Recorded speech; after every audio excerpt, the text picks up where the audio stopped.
right here. You see who I got right here, the man of the hour, Joy Pompiano. Thanks, Joy. What's going on, Appreciate Playa it. T? How you doing, everything man? is everything. Thanks for coming aboard. Bring back our daughters. Have you seen that? Can we talk about that a little bit? Most definitely. What's that all about?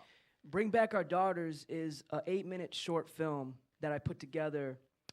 It took me the whole summer to do. I have a newfound appreciation for film directors and film producers now, because I said to myself, if it takes the entire summer, you know, meeting with the director once a week for 12 weeks throughout the summer, just to put together an 8-minute short film, I can't imagine what it must be like putting together a 2-hour motion picture. You know what I mean? Right. So, you know, it was a challenge. It was territory that I had never stepped into before, but I think it went really well, and I hope that we're able to get it out to somebody who can do a little bit more than just put together a short film. We want to reach out to organizations like the Malala Fund and halftheskymovement.org, organizations that are already advocating for girls and women education worldwide.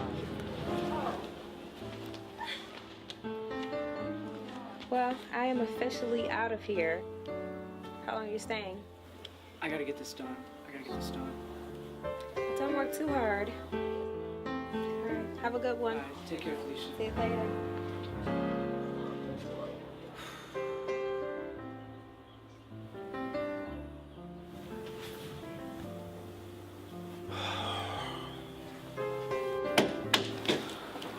Come on, Papagnano, get it together. All right, we can't do your story on the Nigerian girls. I need you to find something to write about so we can get this space filled on B5. Come on. Well, now Bring Back Our Daughters. Are you referring to in the least bit to women that were abducted in West Africa? Right. So this is I tell my students. I've been telling my students this the past couple weeks, because this is a story that it's kind of been swept under the rug. It wasn't really talked about much when it happened, so it's surely not being talked about 6 months later. Right. 6 months ago, in April 2014, there was nearly 300 Nigerian schoolgirls who were kidnapped from their dormitories in the middle of the night by an extremist group named Boko Haram, which translates to Western education is sin, so you can get an idea where their mind's at when they give themselves a title like that, right? And 6 months have passed, and they're still missing. Right. They're somewhere in the Sambisa forest, and it's very difficult to get to them because the forest is so thick, and there's dangerous things in there such as venomous snakes, you know, poisonous snakes, and other things that you may come across in the forest.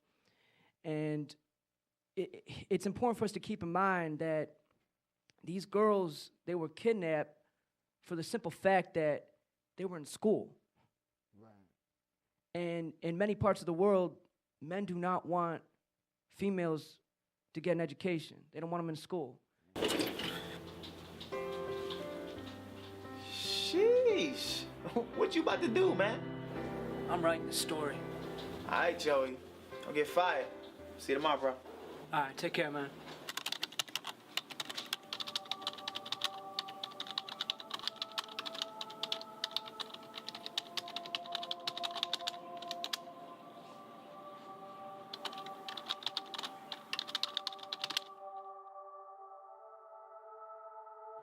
I'm writing the story. We're all smart enough to know that we function best as a society when everyone is educated. Oh!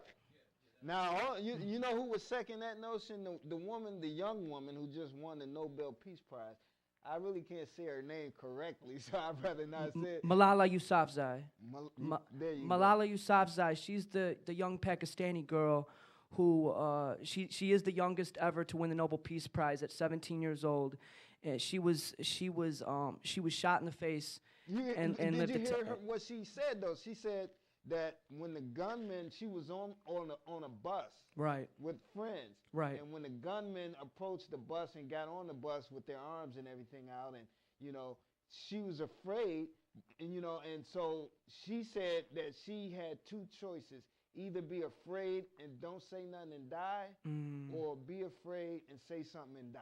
And she chose to not be afraid, say something and die.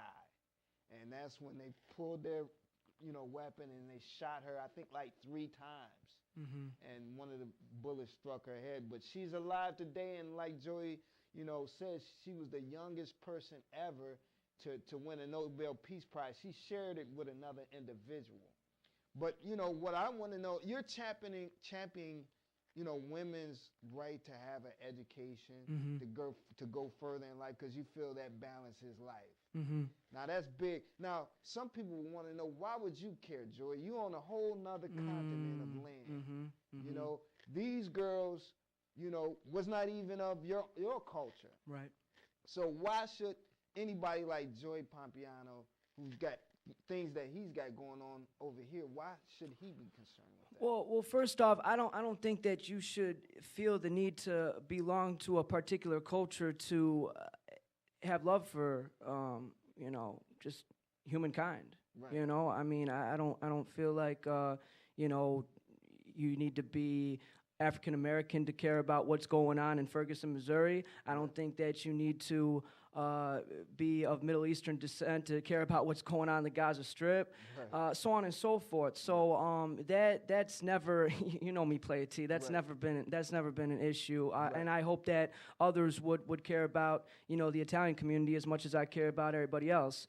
But and even though I don't have any siblings of my own, so therefore I don't have any sisters. I have many female cousins and aunts, who I can, if I can't imagine something like that happening to them. Imagine in the middle of the night. Right. Abducted from your family. Right. And I don't. Daughter, right. And I don't. Sister. Right. Exactly. And I don't have any. I don't have any daughters of my own, but I have female students who I consider to be my children. That I teach on a daily basis. So that hits. There's many elements to this story. It's a very complex story. There's many elements to it, and there's a lot of reasons why I feel a certain connection to it, a certain closeness to it. Frustrated at the fact 2 weeks already passed before the first time hearing that 300 Nigerian schoolgirls got kidnapped. The people say they know who carried out the attack. They say the government would never react had it not been for the pressures of a hashtag bring back our daughters, hashtag bring back our girls. Social media protest movement woke up the world. Outrage over the minimal outrage. Why is the story not on the front page? Is it because they are Nigerian and they have blacker skin than the midnight hour they were captured in? Practice prayer through poem with the hopes they come home. Practice prayer through poem with the hopes they come home. Practice prayer through poem with the hopes they come home. Practice prayer through poem with the hopes they come home.